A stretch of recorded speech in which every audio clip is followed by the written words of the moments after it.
I recently did a video on the wonderful things that may result from showing 20 seconds of bravery.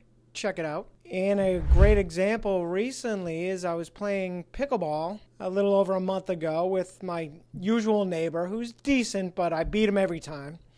And I noticed this really good younger guy playing. And I was thinking, man, I'd really like to play him. But I had to continually overcome that voice in my head saying, oh, he's so much better than you. And what are you going to do? Ask for his number? Although, I do say I ask guys out just like I ask women or for their number. But it had been a while and it's still always a little awkward. But when we finished up, I said, I showed my 20 seconds. It may not sound that crazy, but, that voice, which still, as much sober confidence as I've gained, still get that little bit, which I'll probably always carry, that 10% of lower self-esteem. And I easily could have bailed, but I didn't. And I had to even interrupt him playing and say, hey, man, I would love to play against you sometime. And as much as that voice was telling me he might be like, yeah, whatever, he absolutely was like, oh, yeah, sure, love to. So I grabbed his number. Fortunately, I was headed out for vacation that week. He texted me a couple times a week even. He was more eager than I was. And I said, dude, I told you I need a week or so. So I get back from vacay and I was busy.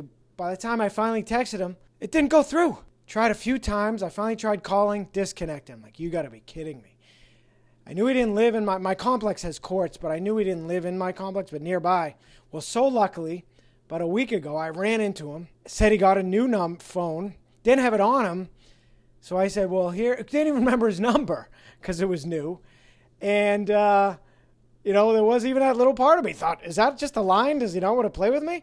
But I gave him my number thinking he's never going to text me. He texted me that night and we played yesterday. I was tired. I had done a ton of exercise and stuff the night before, and I had gone to the gym that morning. It was really hot yesterday.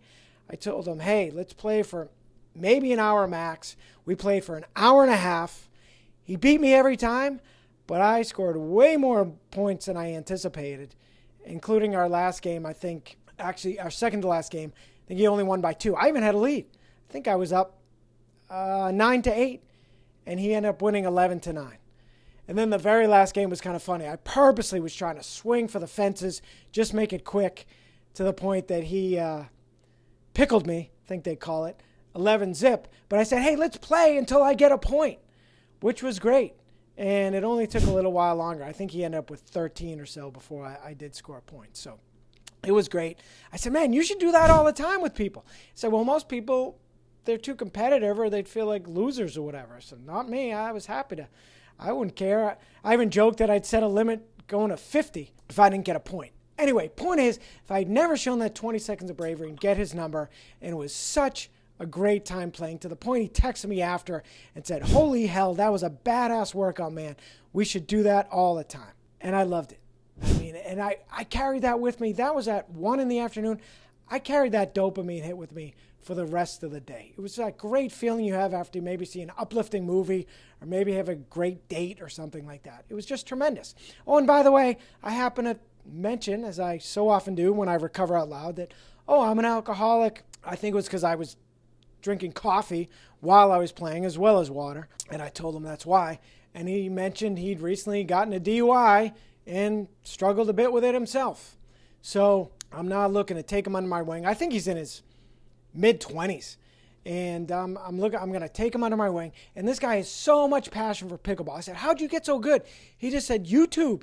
And I just studied it up. And he reminded me of myself and my obsession with learning about sobriety and how the brain works and alcoholism and all that. And this kid, I'm now determined to get him a job, which he's looking for. I guess he's going to be going back to school. But there's an indoor pickleball facility near me. I casually know the owner. I'm absolutely going to shoot him an email and ask if minimum he'll talk to this kid, but hopefully even give him a job. And this kid would make a great coach, and I could see him making his career in pickleball. So that's what 20 seconds of bravery did for me. And I just did another video about how I used to even need to drink prior to playing pickleball. And I certainly didn't need that yesterday. And I played great, by the way. So it was awesome. Just yet another reminder, stronger, sober. And I'll leave it at that. As always, please like, share, subscribe. Thanks.